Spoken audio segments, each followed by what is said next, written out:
Kaisar Naga Abadi Chapter 4591 Bahasa Indonesia. Bab 4591, memakan salah satu miliknya sendiri. Yeling Tianshu meraung dalam hatinya, dia tidak mau menerima ini. Ayahnya adalah seorang bangsawan surgawi yang berkuasa di Istana Surgawi. Kedudukannya di Istana Surgawi bersifat tunduk, dan dia bisa mendapatkan apapun yang dia inginkan. Selain itu, ia juga memiliki kesempatan besar. Dia telah memperoleh sejumlah besar perak percikan api es di benua ini. Dengan begitu banyak perak percikan api es, dia dapat menukarnya dengan kekayaan yang tak terkira. Masa depannya cerah, dan dia tidak ingin mati. Sekarang, dia hanya bisa berharap agar Luming tertangkap dan dia akan mendapat penawarnya dari Luming. Ya, dia mengira itu adalah sejenis racun dan Luming seharusnya memiliki penawarnya. Lord Sky Guardian, apa yang harus kita lakukan? Lord Sky Guardian merasa dia tidak tahan lagi. Di sekeliling mereka, para kultivator suku manusia surgawi yang hanya berada di alam Dewa Kaisar tingkat 9 merasa sangat cemas. Kalian semua, kemarilah. Aku punya sesuatu untuk kalian lakukan. Yeling Tianshu berkata dengan suara serak. Tuan Penjaga Langit, silakan berikan perintah. Para kultivator Kaisar Dewa tingkat 9 dari suku manusia surgawi semuanya bergerak mendekati penjaga surgawi yang berteriak. Tepat saat para kultivator suku manusia surgawi ini hendak mendekati Yeling, dia tiba-tiba melancarkan serangan. Dia menekan kedua tangannya yang besar ke udara, dan dua kekuatan yang sangat kuat menekan para kultivator suku manusia surgawi ini seperti batu kilangan. Meskipun dia disiksa oleh kabut hitam dan berada di ambang kematian, kekuatannya masih belum sebanding dengan manusia surgawi Kaisar Dewa tingkat 9 ini. Tubuh para pembudidaya suku manusia surgawi hancur oleh kekuatan ini, dan mereka meledak menjadi kekacauan berdarah. Melahap, Yeling Tianshu melolong saat tubuhnya membesar, berubah menjadi raksasa. Dia membuka mulutnya dan menelan semua darah dan daging. Pada saat itu, dia tampak berubah menjadi iblis. Dia ingin menggunakan daging dan darah ini untuk melawan korosi kabut hitam. Benar saja, setelah menyerap daging dan darah, tubuhnya menjadi sedikit lebih berisi. Ini karena kabut hitam tampaknya telah menemukan target baru dan sekarang melahap daging dan darah. Gila, gila, dia gila. Teriak penjaga surga gila, lari. Para pembudidaya suku manusia surgawi lainnya berteriak ngeri dan mencoba melarikan diri. Total ada lebih dari 200 tetua Kaisar Dewa tingkat 9. Yeling Tianshu baru saja membunuh lebih dari 100 dari mereka, dan masih ada lebih dari 100 yang tersisa. Kau tak bisa melarikan diri. Merupakan kehormatan bagimu untuk berkorban demi aku. Mati saja. Yeling Tianshu meraung dan menyerbu ke arah para tetua Kaisar Dewa tingkat ke-9. Teriakan terdengar naik turun, bergema di seluruh area. Dari lembah, Yeling Tianshu membunuh dan mencapai pegunungan pertama di Gunung Leluhur. Akhirnya, dia membunuh semua tetua alam Dewa Kaisar tingkat 9 yang tersisa dan melahap daging dan darah mereka. Tidak cukup, jauh dari cukup. Teriak penjaga surga itu dalam hati. Pada saat ini, dia sedang menatap ke depan. Ada dua sosok di depannya, menatapnya dengan ngeri. Kedua orang ini adalah orang-orang yang melarikan diri dari Luming dan Qiu. Mereka adalah dua ahli Divine Master tingkat ketiga. Ketika mereka berdua melarikan diri kembali ke Gunung Leluhur, mereka ingin meminta pelindung surgawi untuk membunuh Luming.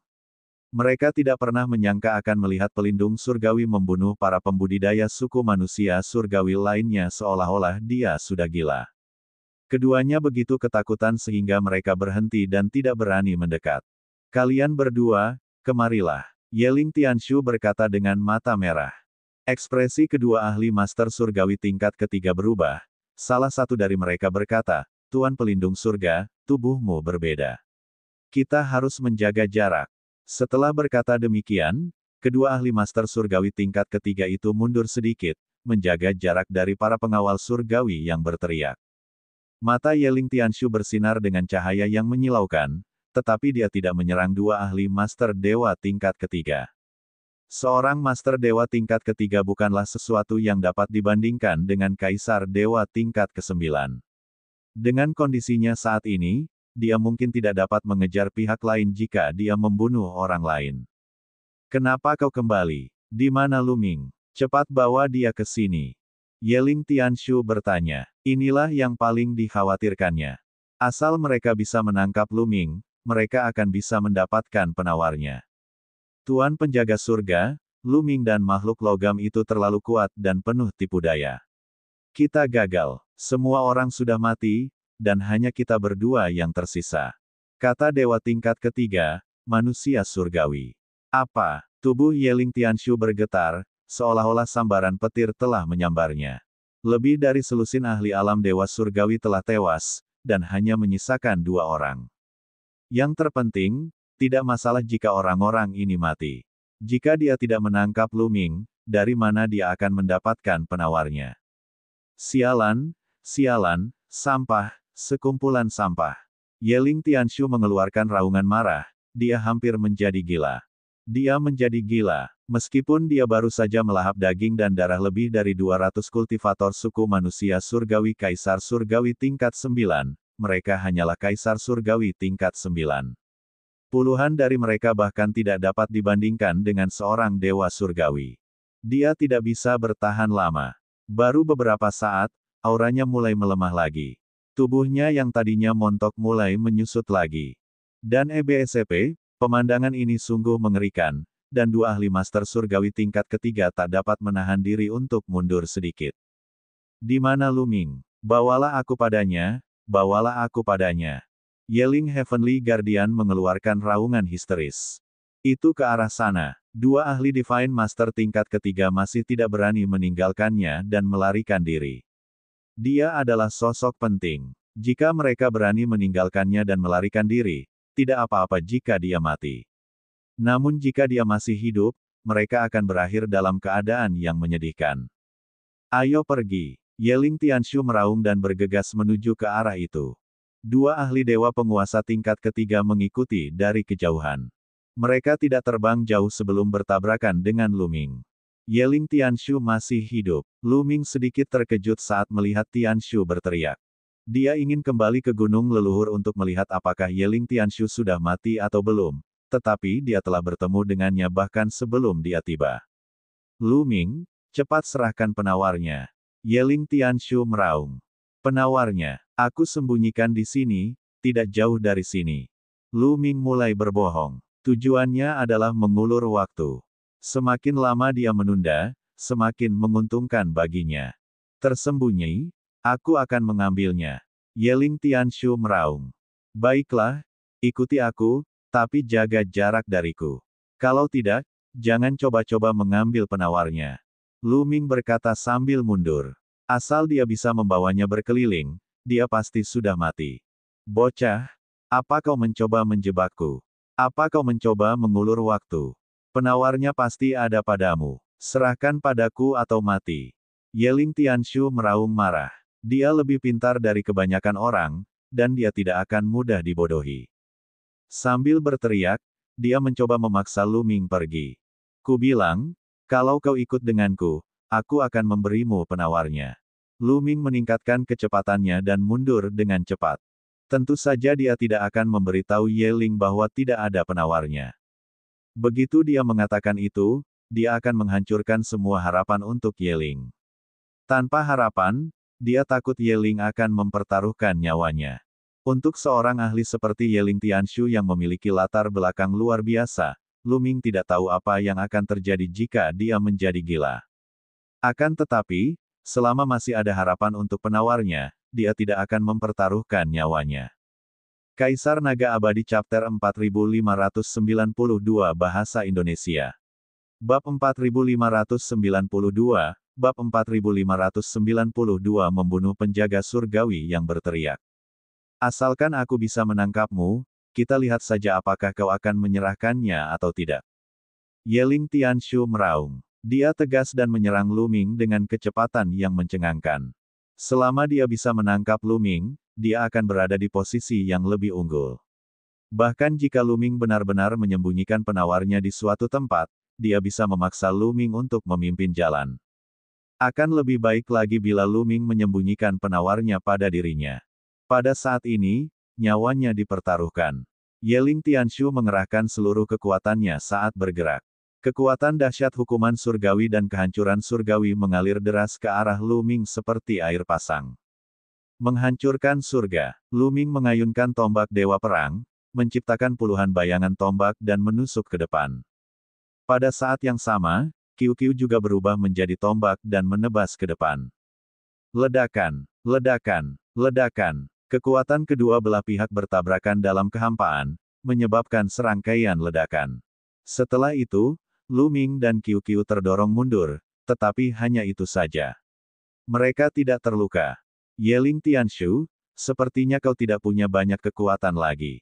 Lu Ming mencibir. Brengsek. Yeling Tianshu meraung di dalam hatinya, ekspresinya sangat jelek. Dia telah terkorosi parah oleh kabut hitam, dan kekuatannya jauh lebih lemah dibandingkan saat puncaknya. Terlebih lagi, saat menyerang, ia harus mengalihkan sebagian kekuatannya untuk menahan kabut hitam.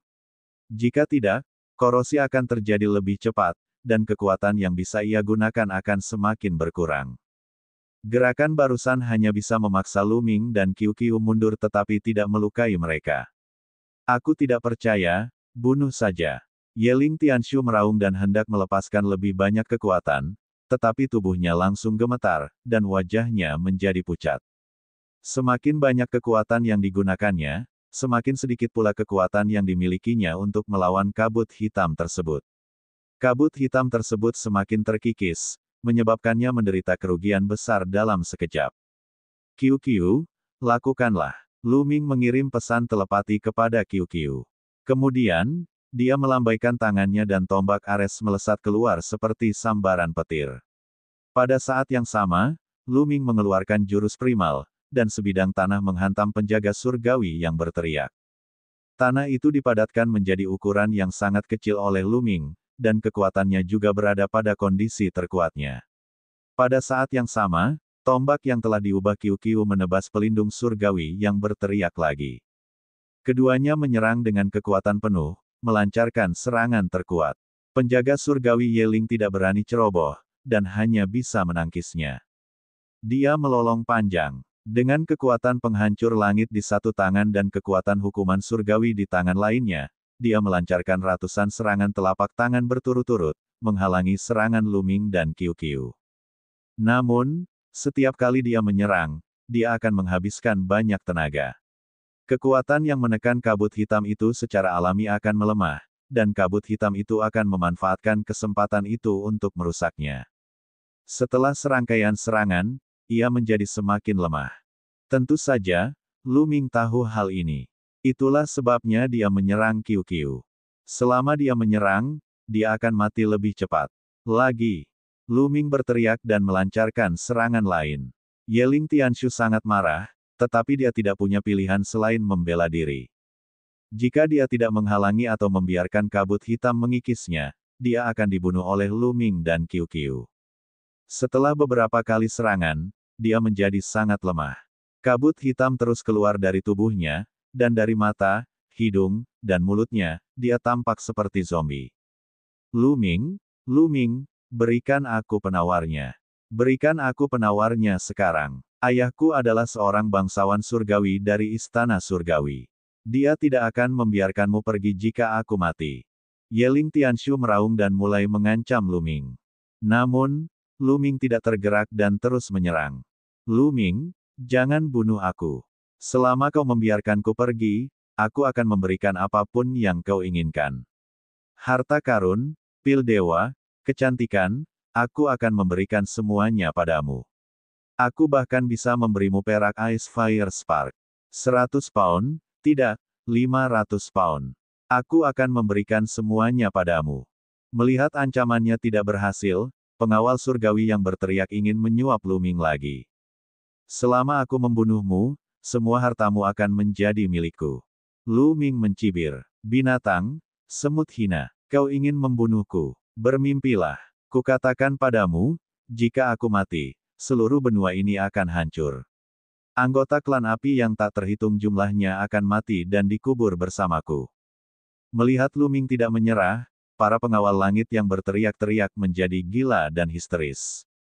Ini kesempatanmu. Bola, bola, ilusi. Lu Ming mengirimkan transmisi suara ke Qiu Qiu. Qiu Qiu tahu apa yang dipikirkan Lu Ming. Ia segera berubah menjadi cermin dan memancarkan seberkas cahaya yang menyelimuti pelindung surgawi yang berteriak. Mata Yeling Tianshu tampak linglung dan lesu. Suara mendesing. Lu Ming menyatu dengan tombaknya, berubah menjadi cahaya tombak dan menusuk titik di antara kedua alis Tianshu yang berwarna kuning. Tepat saat Lu Ming hendak menusuk penjaga itu, matanya tiba-tiba bersinar terang. Gelombang energi yang mengerikan meledak dari tubuhnya. Tidak bagus, mundur. Tanpa berpikir panjang, Lu Ming menghentikan tubuhnya dan mundur ke belakang. Lu Ming, matilah. Mari kita mati bersama. Yeling Tianshu melolong dan kekuatan dahsyat menyapu ke arah Lu Ming. Tubuh Lu Ming bergetar dan dia memuntahkan darah. Namun, Lu Ming juga memanfaatkan kekuatan ini untuk mundur lebih cepat. Dia mundur ke sisi Qiu Qiu, meraih Qiu Qiu, menggunakan teknik teleportasi yang lebih hebat, dan langsung muncul di kejauhan. Lu Ming, ayo kita mati bersama, ayo kita mati bersama. Di kejauhan, Tianshu meraung dan menyerang Lu Ming. Yeling Tianshu benar-benar sudah gila, dia mengerahkan seluruh kemampuannya. Dia hampir menghancurkan dirinya sendiri, dan kekuatan yang dilepaskannya sudah mendekati puncaknya. Namun, dia belum memutuskan untuk menghancurkan dirinya sendiri sekarang. Dia hanya berada di ambang kehancuran diri. Meskipun dia melukai Lu Ming, dia tidak membuatnya tinggal. Kamu bisa bermain sendiri pelan-pelan. Su tidak akan menemanimu. Lu Ming sudah bisa merasakan bahwa dia akan jatuh. Dia tidak bisa melakukan apa-apa sekarang. Dia hanya perlu menjauhkan diri darinya dan menunggunya terkikis sepenuhnya oleh kabut hitam. Jangan pergi. Ayo kita mati bersama. Ayo kita mati bersama. Yeling Tianshu meraung dan mengejar Lu Ming dengan panik. Dia sudah tahu bahwa dia tidak akan mampu bertahan hidup. Dia berada di ambang kehancuran diri, dan kekuatannya hampir mencapai batasnya. Namun, kabut hitam juga mengambil kesempatan untuk menggerogotinya, dan esensi daging dan darahnya hampir sepenuhnya dikonsumsi. Jiwanya juga dalam keadaan runtuh, dan dia bisa mati kapan saja. Sekarang, bahkan jika ada penawarnya, mungkin itu tidak ada gunanya. Dia ingin membawa Lu Ming bersamanya. Sayangnya, Lu Ming tidak memberinya kesempatan untuk melakukannya. Lu Ming terus mundur, menjauhkan diri dari penjaga itu. Tidak peduli seberapa keras dia berteriak, penjaga itu tidak peduli padanya. Apa yang harus kita lakukan? Tuan penjaga surga tidak bisa bertahan lebih lama lagi. Dan EBSP, di kejauhan, dua ahli dewa penguasa tingkat ketiga tengah menonton, tidak berani mendekat. Jika mereka mendekat sekarang, mereka akan mati di tangan Lu Ming atau di tangan pelindung surgawi yang berteriak. Mereka tidak sebodoh itu. Apalagi yang bisa kita lakukan? Teriakan itu sudah pasti mati. Ayo pergi sekarang. Kata orang lain. Jika kita pergi sekarang, apakah kita akan kembali ke istana surgawi atau? Kata orang di depan. Kita akan mati jika kembali ke istana surga. Semua orang sudah mati, termasuk Yeling Tianshu. Apakah menurutmu ayahnya akan membiarkan kita pergi? Ayo kita tinggalkan tempat ini dan cari tempat untuk bersembunyi. Kata orang lain. Lalu mereka berdua pergi dengan cepat. Lu Ming tentu saja menyadari bahwa mereka berdua telah pergi. Namun, jarak antara mereka berdua sangat jauh. Sekarang setelah mereka mundur, dia tidak dapat mengejar bahkan jika dia ingin. Dia hanya bisa membiarkan mereka pergi. Kaisar Naga Abadi Chapter 4593 Bahasa Indonesia. Bab 4593, 1500 Jin. Beberapa menit kemudian, aura di tubuh pengawal surgawi Yeling tiba-tiba melemah. Kekuatan kekerasan di tubuhnya juga memudar dan menghilang seperti balon. Wah, pada akhirnya, tubuh Yeling Tianshu jatuh ke tanah dan hancur berkeping-keping. Namun, dia belum mati, dan jiwanya belum sepenuhnya musnah. Dia mengeluarkan raungan terakhirnya, Lu Ming, ayahku tahu aku di sini. Jika aku mati, dia akan datang menjemputku. Bahkan jika kau bisa pergi, seluruh klan api akan dikubur bersamaku. Hahaha. Yeling Tianshu tertawa terbahak-bahak. Kemudian, jiwanya dan tubuhnya yang hancur meledak dengan suara keras, berubah menjadi abu. Astaga, Lu Ming menghela napas panjang lega.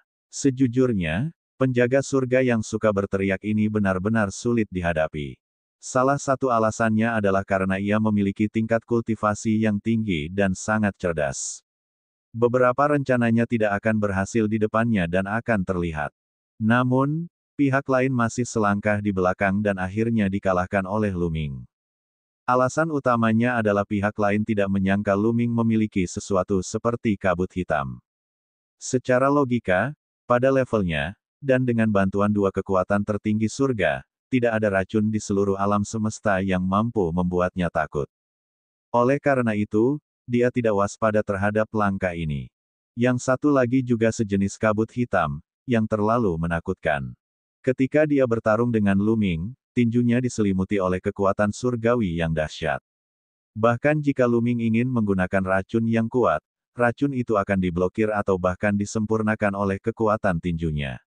Racun itu tidak dapat masuk ke dalam tubuhnya sama sekali. Namun, kabut hitam dapat mengabaikan kekuatannya dan memasuki tubuhnya. Karena itu, dia dikalahkan. Lu Ming beruntung bisa menang tetapi dia tetap menang pada akhirnya. Lu Ming terbang mendekat dan melihat cincin penyimpanan yang ditinggalkan oleh pelindung surgawi yang berteriak. Dia meraih cincin penyimpanan itu dengan telapak tangannya. Kabut hitam itu tampaknya hanya menggerogoti daging dan darah. Itu tidak berpengaruh pada cincin penyimpanan. Sayang sekali, kabut hitam itu juga sudah menghilang. Lu Ming mendesah. Kabut hitam ini sangat kuat. Jika dia bisa menyimpannya, itu akan sangat berguna di saat kritis. Misalnya, jika dia tidak memiliki kabut hitam, dia tidak akan mampu mengalahkan penjaga surga yang berteriak. Kabut hitam ini tidak hanya efektif melawan Yeling Tianshu, tetapi juga efektif melawan orang-orang dengan dasar kultivasi tinggi. Namun, ketika Yeling Tianshu berubah menjadi abu, kabut hitam pun ikut menghilang. Namun, suasana hati Lu Ming berubah menjadi lebih baik dengan sangat cepat. Matanya bersinar saat dia melihat cincin penyimpanan yang ditinggalkan oleh pelindung surgawi. Ini adalah cincin penyimpanan milik pelindung surgawi Yeling. Berapa banyak harta karun yang ada di dalamnya? Yang lebih penting, berapa banyak percikan perak Ice Fire yang ada? Lu Ming tidak bisa menunggu. Lu Ming mengaktifkan kekuatan terlarang dan menghapus kekuatan terlarang yang ditinggalkan oleh pelindung surgawi Yeling di cincin penyimpanan. Kemudian, dia mulai memeriksa cincin itu. Setelah beberapa saat, Lu Ming tidak dapat menahan senyum di wajahnya. Saya kaya, saya benar-benar kaya. Memang, Lu Ming menemukan sejumlah besar perak percikan api es di cincin penyimpanan. Berat totalnya lebih dari 1.500 jin. 1.500 jin cukup untuk membuat 1.500 senjata dewa tingkat asal. Selama dia memiliki percikan perak es api ini, dia tidak perlu mengkhawatirkannya di masa mendatang. Itu karena tentara penghancur surga belum pernah menemukan begitu banyak bahan untuk memurnikan senjata dewa tingkat asal selama bertahun-tahun ini. 1.500 jin percikan api es perak. Jika para petinggi istana surgawi tahu tentang ini, mereka mungkin akan menjadi gila. Sekarang, semuanya ada di tangan Lu Ming. Jumlah ini lebih banyak dari perkiraan Lu Ming. Meskipun suku manusia surgawi telah menduduki benua ini selama puluhan ribu tahun, jelaslah bahwa mereka belum mulai menambang es bintang api perak sejak awal. Tahun mereka menggali tambang es bintang api perak tidaklah terlalu lama. Kalau tidak, 36 tambang itu, setelah puluhan ribu tahun, pasti akan berisi lebih dari 1.500 kati. Faktanya, total kandungan perak bintang api es di 36 tambang hanya sekitar 2.000 kati, yang merupakan angka astronomi. Sebelumnya, Lu Ming telah mengetahui bahwa 36 ranjau tersebut tidak ditambang pada saat yang bersamaan. Awalnya, satu ditemukan lalu ditambang. Kemudian, ditemukan ranjau kedua, lalu ranjau ketiga. Sampai saat ini, 36 tambang perak Ice Fire Star akan segera dibuka sepenuhnya.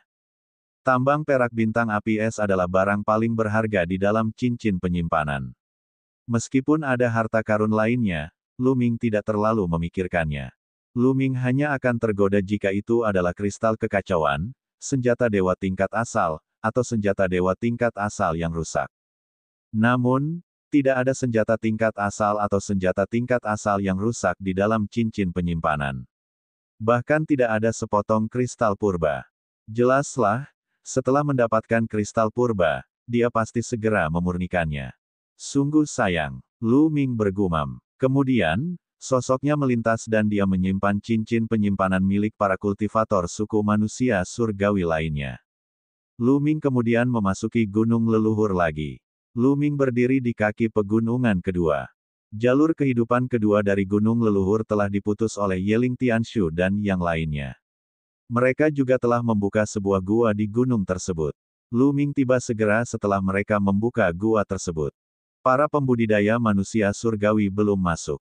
Lu Ming tidak ragu-ragu. Dia melangkah ke pegunungan kedua. Pegunungan kedua dan ketiga juga membentuk lembah. Mata Lu Ming menyapu seluruh ruangan dan ia menampakkan ekspresi gembira. Hal ini disebabkan, seperti halnya pegunungan pertama, dinding bagian dalam pegunungan kedua juga tertanam dengan kristal purba. Sekilas, jumlahnya tidak kurang dari 1000, lebih banyak dari jumlah kristal purba di pegunungan pertama. Kiu, ayo mulai. Lu Ming berseru, mengeluarkan senjatanya, dan bergegas maju untuk mulai menggali kristal purba. Sekarang suku manusia surgawi sudah tidak ada lagi, Lu Ming tidak terburu-buru. Dia dan Kiu menggali dengan kecepatan yang stabil. Tak lama kemudian, Lu Ming telah menggali semua kristal purba di pegunungan kedua. Tidak ada satu pun yang tersisa. Lu Ming menghitungnya. Totalnya ada 1998 buah, mendekati 2000 buah. Jumlahnya jauh lebih banyak daripada jumlah kristal purba di pegunungan pertama. Seperti yang diharapkan, agar benua ini dapat bereproduksi dengan sangat kuat, benua ini pasti mengandung banyak kristal purba. Saya kira setiap jalur kehidupan mengandung sejumlah besar kristal purba. Saya baru saja menggali semua kristal purba di 2 gunung di depan. Itu seharusnya tidak memengaruhi reproduksi benua langit berbintang. Lu Ming merenung. Agar benua langit bintang dapat bereproduksi, ia pasti membutuhkan energi. Kristal primal akan terus-menerus memancarkan energi dan memengaruhi benua. Jika semua kristal purba digali, tentu akan mempengaruhi perkembangan benua ini, bahkan mungkin menjadi benua mati. Namun, Lu Ming hanya menggali kristal purba di 2 garis hidupnya. Itu pasti tidak akan memengaruhinya. Bagaimanapun, ia masih memiliki 7 penyelamat. Dan dari penampakannya, garis kehidupan di dalamnya berisi semakin banyak kristal purba. Terlebih lagi, pasti ada beberapa kristal purba yang tersebar di bawah tanah benua ini. Hanya saja, kristal-kristal itu tersebar sangat banyak dan sulit ditemukan. Sayang sekali, bahkan dengan kristal primal ini, itu masih belum cukup bagiku untuk menerobos. Aku butuh lebih banyak kristal primal. Lu Ming mendesah. Kaisar Naga Abadi Chapter 4594 Bahasa Indonesia. Bab 4594, Bab 4594 Melintasi Garis Kehidupan. Dan EBSCP, dia telah memurnikan hampir 2000 kristal primal, dan dia telah memurnikan 600 di antaranya. Jika itu orang lain, mereka akan dengan mudah menerobos ke alam dewa-dewa tingkat ketiga. Namun, Lu Ming tidak dapat melakukan itu. Ia membutuhkan lebih banyak energi. Sayang sekali aku tidak bisa masuk lebih dalam ke gunung leluhur. Kalau tidak, akan sangat bagus jika aku bisa mendapatkan lebih banyak kristal purba. Lu Ming menatap garis hidup ketiga dan bergumam. Namun, mustahil baginya untuk meniru suku manusia surgawi dan meminjam kekuatan iman suku api. Ia bahkan tidak dapat memotong darah suku api. Ini bertentangan dengan prinsipnya. Dia lebih baik melepaskan kesempatan itu daripada melakukan hal ini. Benar sekali, suruh Sekte Samudra keluar dan ambil. Lihat. Jantung Lu Ming berdebar kencang dan dia teringat pada Sekte Laut. Sekte Lautan mungkin dapat menemukan sesuatu setelah menyatu dengan batu merah. Dengan lambaian tangannya, dia membawa Sekte Samudra keluar. Setelah Sekte Samudra keluar, mereka memandang Lu Ming dengan kekaguman dan rasa hormat yang lebih besar daripada mereka memandang dewa. Lu Ming sebenarnya memiliki dunia bersamanya. Terlebih lagi, Dunia ini luas dan tak terbatas. Tidak ada ujungnya sama sekali. Sekte lautan terus terbang, tetapi dia tidak dapat melihat ujungnya. Selain itu, lingkungan budidaya di dunia ini jauh lebih baik daripada benua langit bintang. Dengan dunia seperti itu bersamanya, citra Luming di benak Sekte Lautan meningkat tak terbatas. Saudara Luming, apakah ini gunung leluhur? Haizong keluar dan berusaha sekuat tenaga untuk menyesuaikan diri. Ia melihat sekeliling dan otot-ototnya tak kuasa menahan ketegangan. Ia jelas sangat gugup. Lagi pula, gunung leluhur ditempati oleh suku manusia surgawi. Jangan khawatir, aku sudah melenyapkan suku manusia surgawi, kata Luming. Dia tersingkir. Sekte Samudra sedikit tertegun, lalu terkejut. Suku manusia surgawi telah disingkirkan oleh Luming. Bayangan Luming di dalam hatinya terus meningkat. Luming menyentuh hidungnya tanpa bisa berkata apa-apa ketika dia melihat tatapan penuh hormat dari Sekte Samudra. Kamu seorang pria, kenapa kamu menatapku seperti itu? Aneh. Luming tidak keberatan jika dia seorang wanita cantik. Ngomong-ngomong, Sekte Samudra, apakah kamu menemukan sesuatu setelah memasuki gunung leluhur? Luming mengubah topik pembicaraan. Benar saja, saat mendengar nama gunung leluhur, Haizong langsung bersemangat dan meneruskan pandangannya ke sekeliling. Pada saat yang sama, tubuh Sekte Samudra berubah menjadi merah menyala. Darahnya mengalir lebih cepat, dan ki darah menyebar. Akhirnya, sosok agung mengenakan jubah kerajaan dan mahkota muncul di atas kepalanya. Dia memegang pedang kerajaan di tangannya. Apakah ini jalur kehidupan? Sekte Lautan melihat garis hidup ketiga dan berjalan selangkah demi selangkah. Dia mengulurkan tangan dan meletakkan telapak tangannya di atasnya. Sebuah pemandangan ajaib muncul. Garis kehidupan ketiga beriak seperti air. Kemudian, telapak tangan Sekte Samudra langsung masuk. Seolah-olah kehidupan ketiga itu kosong dan benar-benar berubah menjadi air. Ini, bahkan Luming pun tercengang. Garis kehidupan gunung leluhur menyatu dengan gunung-gunung. Namun, bebatuan di jajaran gunung ketiga tampaknya telah mencair menjadi air. Haizong melangkah maju lagi, dan seluruh lengannya seakan terbenam ke dalam lubang. Mata Haizong berputar beberapa kali, lalu dia mundur beberapa langkah. Dia menarik lengannya dari tali pengamannya. Haizong, apa yang terjadi? Luming bertanya tergesa-gesa. Saudara Luming, aku punya firasat bahwa aku bisa melewati jalur kehidupan dan memasuki kedalaman gunung leluhur tanpa merusaknya. Kata Haizong, itu benar-benar bisa seperti ini. Luming awalnya terkejut, lalu dia kegirangan. Jika dia bisa memasuki kedalaman gunung leluhur tanpa menghancurkan garis hidupnya, bukankah dia akan bisa memperoleh kesempatan di gunung leluhur? Sayangnya, dia tidak bisa masuk. Saudara Luming, aku bisa mengajakmu. Kita mungkin bisa masuk bersama, kata Sekte Samudra. Luming sedikit tertegun. Bisakah kamu membawaku bersamamu? Saya bisa mencoba, tapi saya pikir itu mungkin. Sekte Laut mengangguk. Aura darah di tubuhnya semakin tebal dan perlahan meluas, menyelimuti Luming. Saudara Luming, ikuti aku. Kita akan bergerak pada saat yang sama, kata Haizong. Luming mengangguk dan berjalan menuju jalur kehidupan ketiga dengan Sekte Samudra. Ketika tubuh Ocean Master bersentuhan dengan garis hidup ketiga beriak seperti air, dan tubuh Ocean Master tenggelam ke dalamnya seakan-akan ia telah memasuki air. Setelah beberapa langkah, tubuh Ocean Master telah sepenuhnya memasuki jalur kehidupan ketiga. Setelah itu, Luming juga berjalan dan menyentuh garis kehidupan ketiga. Mirip dengan Sekte Lautan, ketika Luming menyentuh garis kehidupan ketiga, tubuhnya tampak telah memasuki air dan tenggelam ke dalam garis kehidupan ketiga. Itu benar-benar bisa dilakukan. Luming sangat gembira. Tak lama kemudian, tubuh Luming benar-benar menghilang ke dalam jalur kehidupan ketiga. Mereka berjalan melewati puncak gunung ketiga seolah-olah berjalan di air. Batu-batu keras itu tampak telah mencair menjadi air. Luming tahu bahwa ini pasti ada hubungannya dengan garis keturunan Sekte Lautan dan Batu Merah Tua. Tak lama kemudian, mereka berdua melewati jalur kehidupan ketiga dan tiba di lembah yang dibentuk oleh jalur kehidupan ketiga dan keempat. Benar-benar ada kristal purba. Lu Ming mengamati pengujian beta pada garis hidup ketiga dan melihat bahwa memang ada sejumlah besar kristal purba yang tertanam di dalamnya. Sekilas, ada sedikitnya beberapa ribu keping. Mereka seperti bintang yang berkilauan.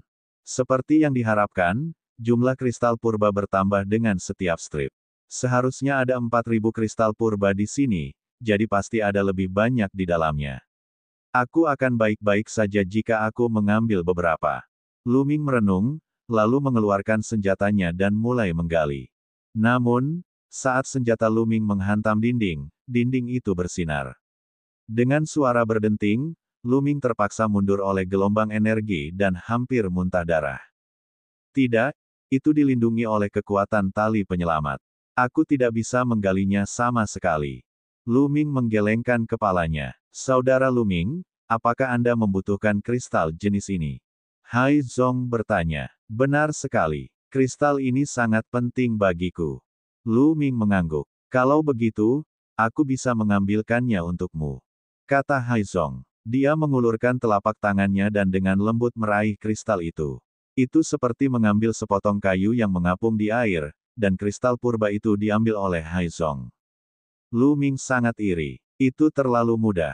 Sekte Laut, kau tidak perlu mengambil semua kristal ini. Setengahnya saja sudah cukup. Kata Lu Ming. Dia masih memikirkan benua langit berbintang. Dia takut jika dia mengambil semuanya, itu akan memengaruhi reproduksi benua langit berbintang. Sekte Lautan mengangguk dan terus menyerang. Segera, setengah dari kristal primal, sekitar 2.000 keping, diambil dan diserahkan kepada Lu Ming. Dan EBSCP, ada sekitar 4.000. Seharusnya cukup bagiku untuk mencapai tingkat ketiga dewa-dewa. Mata Zhao Feng berbinar. Lu Ming memperlihatkan senyum di wajahnya. Mereka berdua terus melihat ke sekeliling. Mereka tidak menemukan apapun lagi, jadi mereka terus bergerak maju menuju jalur kehidupan keempat. Sama seperti sebelumnya, mereka melewati jalur kehidupan keempat dan kelima seperti gelombang dan tiba di lembah yang dibentuk oleh jalur keempat dan kelima. Seperti yang diharapkan, pengujian beta dari garis hidup keempat juga memiliki sejumlah besar kristal primal yang tertanam di dalamnya. Jumlahnya 2 kali lipat dari jalur kehidupan ketiga. Kaisar Naga Abadi Chapter 4595 Bahasa Indonesia. Bab 4595, Inti dari Gunung Leluhur. Lu Ming sangat tergoda dan berencana untuk mengambil bagian lainnya. Akan sia-sia jika dia tidak mengambil beberapa kristal primal. Lu Ming meminta bantuan Sekte Samudra dan mengambil setengahnya lagi. Setengahnya, total 4.000 buah kristal purba, mendarat di tangan Lu Ming. Dengan cara ini, Lu Ming memiliki 8.000 keping kristal purba. Aku kaya. Kalau kristal primal di dalam 2 kali lebih banyak dari yang di luar, meskipun aku hanya mengambil setengahnya, itu sudah banyak. Lu Ming merenung. Tak lama kemudian, mereka meneruskan perjalanan mereka ke jalur kehidupan kelima. Tanpa halangan apapun, ia berhasil melewatinya. Seperti yang diharapkan, jumlah kristal kekacauan dalam pengujian beta tertutup dari garis hidup kelima telah meningkat menjadi 16.000 buah. Lu Ming meminta Sekte Samudra untuk mengambil 8.000 buah sebelum mereka melanjutkan perjalanan. Dalam pengujian beta garis hidup ke-6, Lu Ming telah meminta Sekte Lautan untuk mengambil 16.000 yuan. Pengujian beta tertutup untuk jalur hidup ke-7 telah menghabiskan dana 32.000 yuan. Dalam pengujian internal garis hidup ke-8, ia memperoleh 64.000 kristal primal. Dengan itu, Lu Ming memiliki sejumlah kristal purba yang mengejutkan, yakni 128.000. Angka ini sungguh mengejutkan. Bahkan Lu Ming dapat menembus beberapa level berturut-turut. Kesempatan bagus, ini benar-benar kesempatan bagus. Aku harus mencari kesempatan untuk menyendiri. Kultivasiku pasti akan meningkat pesat. Lu Ming merenung. Namun sayangnya, tidak ada kristal primal dalam pengujian beta dari garis hidup ke-9. Tidak ada satupun. Namun, mereka menemukan sebuah kolam di bawah dinding bagian dalam jalur penyelamat ke-9. Ada cairan berwarna merah terang di kolam tersebut. Aura itu, Lu Ming dan Sekte Lautan terkejut. Hal ini karena mereka menyadari bahwa cairan di kolam itu sangat mirip dengan aura Crimson Rock. Keduanya hampir sama. Mungkinkah batu Crimson itu berasal dari kolam ini? Di dalam kolam, cahaya redup terpancar. Melihat ke arah kolam, Haizong tampak setengah kerasukan. Dia tidak bisa menahan diri untuk melangkah maju. Sekte Lautan, berhati-hatilah. Luming mengingatkan Sekte Samudra untuk tenang. Saudara Luming, saya punya firasat bahwa kolam ini akan sangat membantu pihak lain. Secara naluriah saya ingin memasuki kolam ini untuk berkultivasi. Haizong menjelaskan, matanya menatap kolam dengan keinginan yang mendalam. Luming mengerutkan kening. Ini mungkin kesempatan besar bagi Sekte Lautan, tetapi dia tidak 100% yakin tidak akan ada bahaya. Setelah Sekte Samudra selesai berbicara, dia terus melangkah maju. Luming hanya bisa mengikuti di sisi Sekte Samudra. Jika ada yang salah, dia bisa membantu kapan saja. Namun, ketika dia berada pada jarak tertentu, sebuah kekuatan dahsyat menghalangi Luming. Kekuatan ini tidak dapat dihancurkan dan Luming tidak dapat menerobosnya. Adapun Sekte Laut, mereka baik-baik saja. Sekte Laut terus bergerak maju dan mengambil satu langkah terakhir ke dalam kolam darah. Begitu dia memasuki kolam darah, cairan berwarna darah itu meresap ke dalam tubuhnya. Dia menutup matanya seolah-olah dia sedang menyerap dan memurnikannya. Ledakan. Pada saat berikutnya, aura Haizong meningkat drastis, menerobos dari alam dewa yang hampa menuju alam dewa yang sejati. Ini memang sebuah kesempatan, tidak ada bahayanya. Luming menghela napas lega. Ia senang untuk Sekte Samudra. Setelah beberapa saat, aura Sekte Samudra telah sepenuhnya stabil di alam dewa sejati tahap pertama. Kemudian, ia terus menyerap dan memurnikan cairan berwarna darah. Luming dapat merasakan bahwa kekuatan garis keturunan Sekte Samudra telah menjadi lebih kuat. Penindasan pada Luming juga perlahan meningkat. Apakah benar-benar ada hierarki dalam garis keturunan ras manusia? Mungkinkah ada manusia di era terakhir? Pikiran Luming penuh dengan pikiran. Namun, informasi yang dimilikinya terlalu sedikit. Tidak peduli seberapa banyak dia memikirkannya, dia tidak dapat menemukan alasannya. Seiring berjalannya waktu, aura Ocean Master tiba-tiba meningkat tajam lagi, menembus dari tahap pertama Dewa Sejati ke tahap kedua Dewa Sejati. Kecepatan peningkatan ini benar-benar sangat cepat. Pada saat yang sama, kekuatan garis keturunan Sekte Samudra tampak sedikit menguat. Sepertinya Sekte Laut tidak akan mengakhiri kultivasinya dalam waktu dekat. Luming bergumam. Karena Sekte Samudra baik-baik saja, Luming melihat sekeliling. Mereka telah melewati 9 jalur kehidupan dan memasuki inti gunung leluhur. Hanya tersisa puncak gunung yang setajam pedang. Gunung ini adalah yang tertinggi, menembus awan.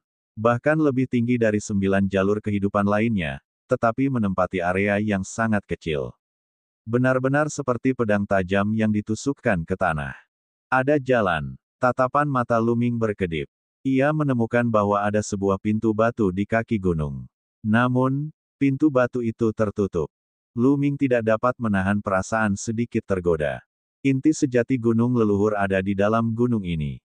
9 jalur kehidupan yang mengelilingi gunung lebih seperti bentuk perlindungan. Apa isinya? Apakah itu senjata surgawi tingkat asal yang menyerupai gunung? Atau kristal purba dalam jumlah yang mencengangkan? Ayo masuk dan lihat. Luming memutuskan untuk masuk dan melihat-lihat. Karena dia sudah ada di sini, bagaimana mungkin dia tidak masuk dan melihat-lihat? Namun, Luming tidak akan lengah. Permukaan tubuhnya dipenuhi dengan energi tabu, dan dia siap untuk mengambil tindakan kapan saja. Pada saat yang sama, Kiu-Kiu menggeliat dan berubah menjadi baju besi yang menutupi seluruh tubuh Luming. Dari banyak sudut, terbukti bahwa gunung leluhur itu kemungkinan besar telah diwariskan dari era sebelumnya. Bahkan setelah bertahun-tahun, dia tetap luar biasa. Dia jelas bukan orang biasa. Luming tidak akan ceroboh. Dia perlahan mendekati pintu batu, tetapi tidak ada reaksi sama sekali. Ketika Luming berjalan sampai ke pintu batu, tetap saja tidak ada yang aneh.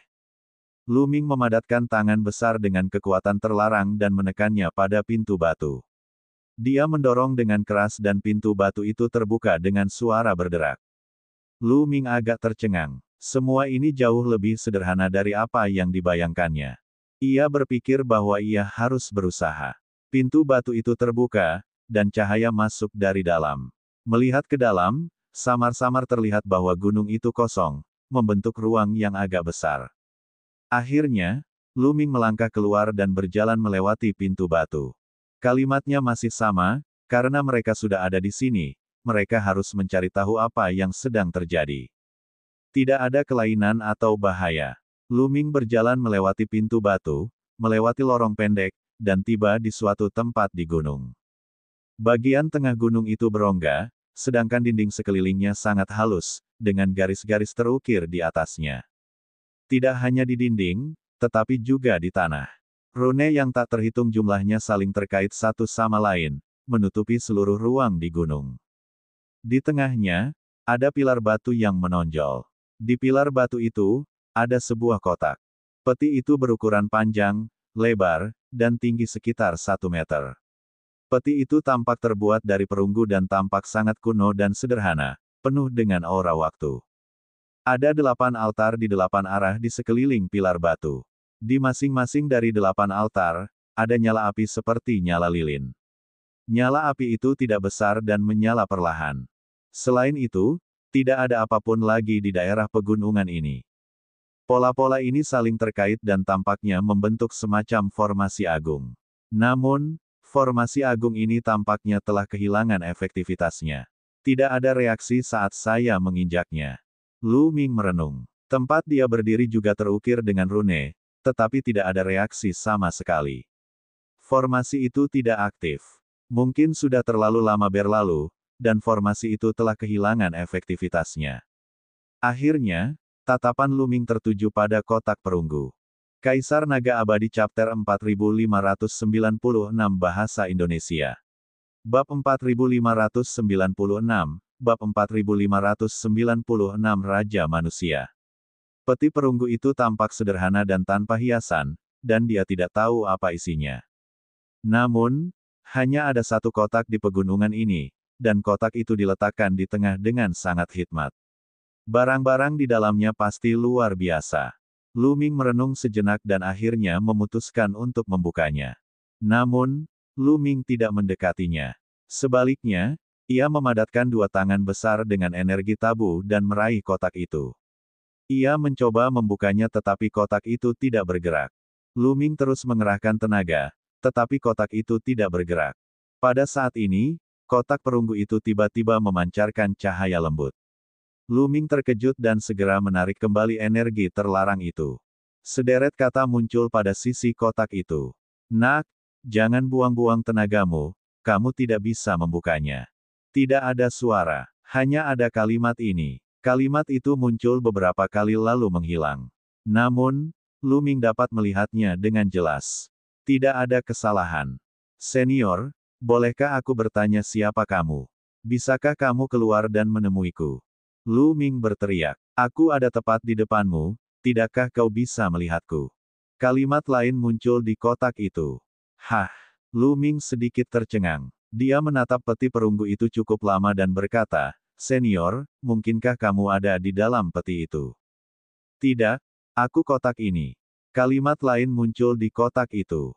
Ini kotaknya. Lu Ming bahkan lebih bingung. Ternyata kotak ini hidup dan benar-benar berbicara kepadanya. Mungkinkah kotak ini adalah harta karun tertinggi yang telah mengembangkan kecerdasannya sendiri? Banyak pikiran yang terlintas di benak Lu Ming. Ia kemudian bertanya, jadi ini, kotak senior, tempat apa ini? Apakah ini dari era terakhir? Jangan panggil aku senior, aku cuma Dada. Kalimat lain muncul di kotak itu. Lu Ming terdiam. Kalimat pertama pada kotak itu menghilang, dan kalimat baru muncul, aku tidak tahu tentang hal-hal lain, yang kutahu hanyalah bahwa ini adalah tempat di mana sisa-sisa Raja Manusia disegel. Raja Manusia masih ada. Lu Ming tidak tahu mengapa, tetapi ketika mendengar ini, dia terkejut. Dia terus bertanya, Senior, apa sisa-sisa Raja Manusia? Sisa-sisa Raja Manusia memang sisa-sisa Raja Manusia. Tersegel di dalam peti ini adalah lengan Raja Manusia. Sebuah kalimat muncul pada kotak itu. Raja manusia, apa hubungannya dengan ras manusia? Lu Ming bertanya. Dia tidak tahu apa yang dimaksud dengan Raja Manusia. Beberapa kaisar dari negara-negara fana juga menyebut diri mereka sebagai Raja Manusia. Akan tetapi, ini jelas bukan kaisar fana. Raja Manusia adalah raja dari suku manusia, salah satu pembudidaya terkuat di suku manusia.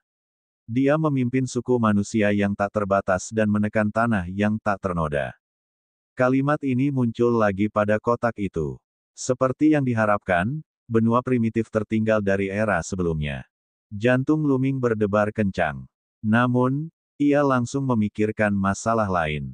Apakah benar-benar ada manusia di benua primitif di era terakhir? Mungkinkah ada manusia di alam liar? Lu Ming bertanya dalam hatinya. Tentu saja, meskipun ada ribuan ras di tanah yang belum tercemar, ras manusia adalah ras nomor satu tanpa diragukan lagi. Ada banyak ahli. Raja manusia adalah ahli yang mendominasi seluruh tanah yang belum tercemar dan berdiri di puncak tanah. Namun, raja manusia itu terbunuh kemudian. Jiwanya menghilang dan mayatnya hancur, tersegel di berbagai tempat. Tempat ini adalah salah satunya. Kata-kata pada kotak itu muncul dan menghilang, dan beberapa kalimat muncul secara berurutan. Lu Ming tercengang dan tidak dapat menenangkan diri untuk waktu yang lama. Kata-kata ini memberinya terlalu banyak informasi. Pada era terakhir, ada juga manusia di benua primitif. Yang mengejutkan Lu Ming, ras manusia merupakan ras nomor satu di alam liar, yang menekan ras lainnya. Dan Raja Manusia adalah Raja umat manusia, ahli puncak di alam liar. Lu Ming tidak menyangka bahwa ras manusia begitu kuat di era sebelumnya.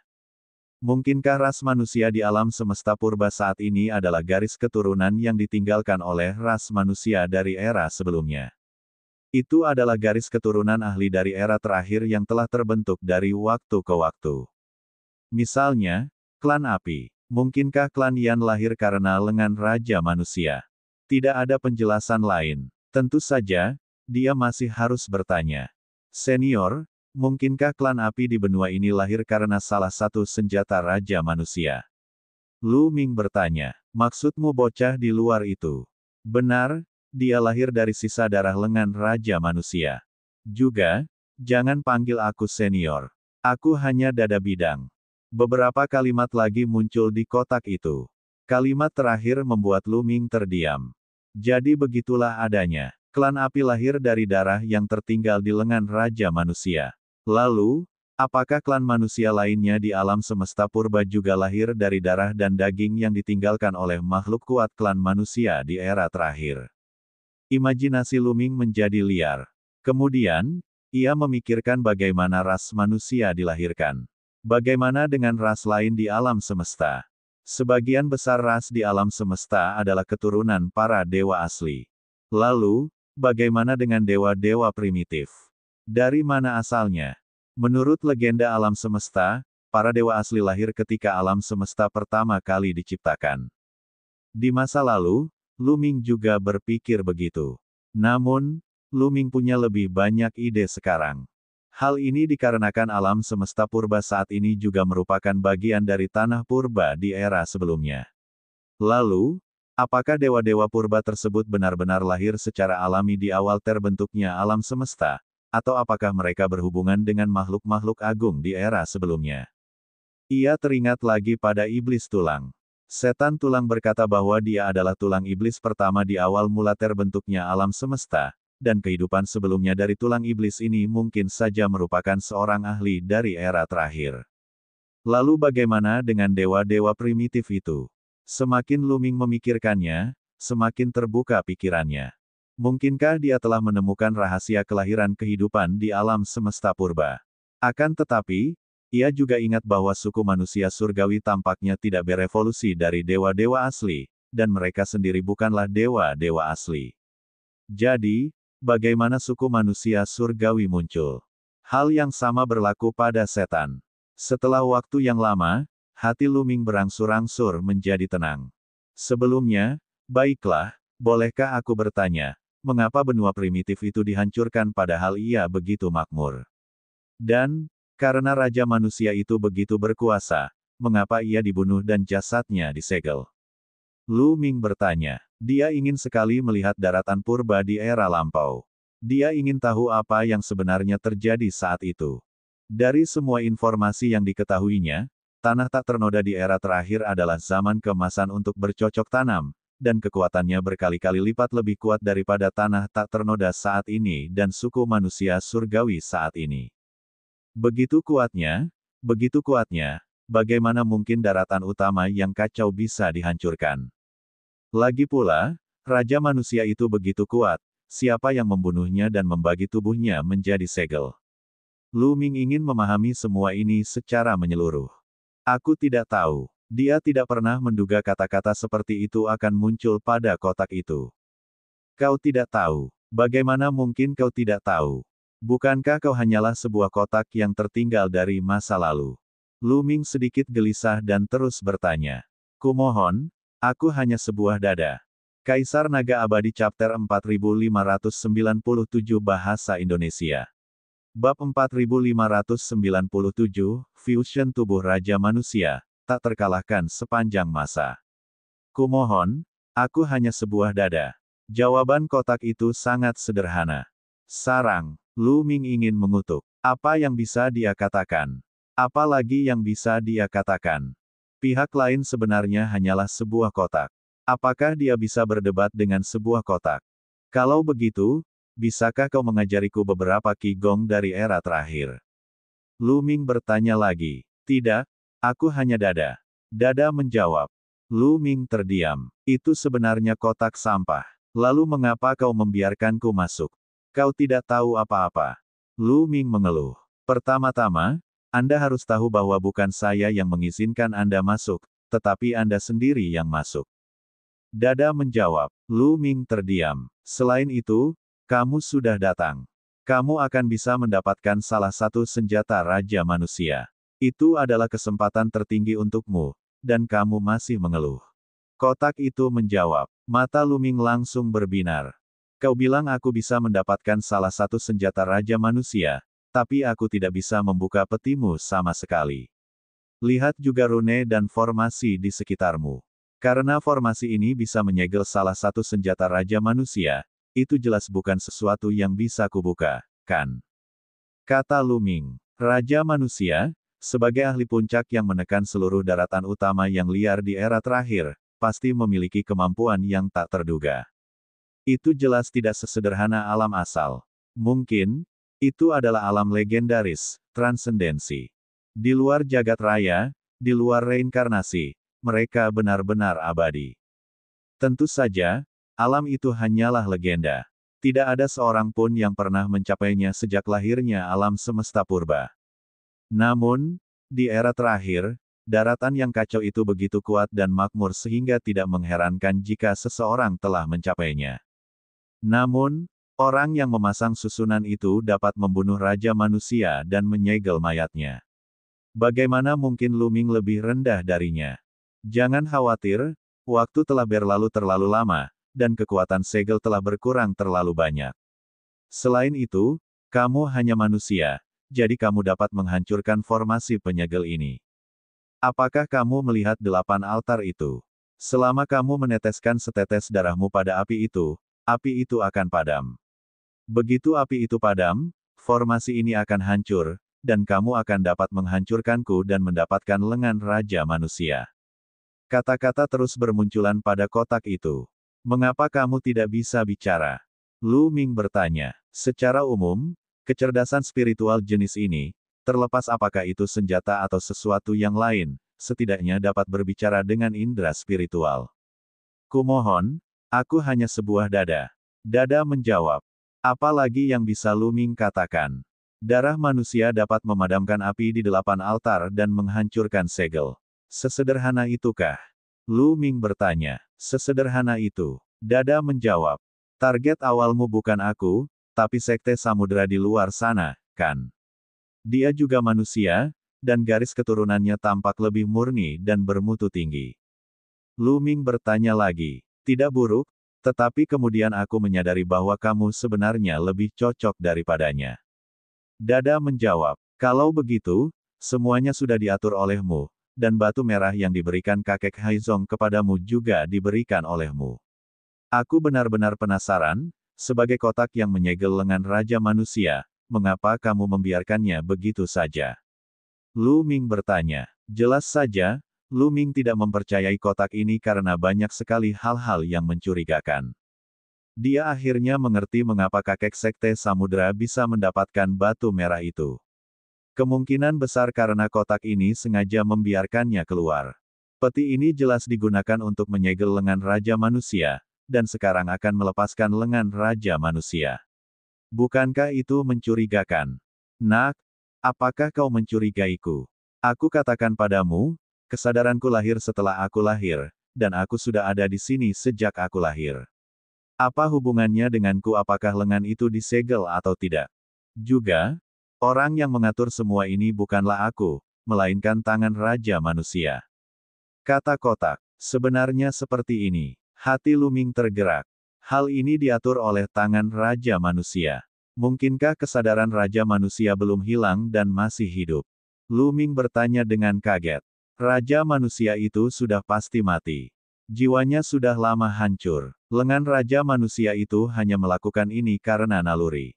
Itu adalah naluri lengan Raja Manusia. Secara naluriah ia ingin melarikan diri.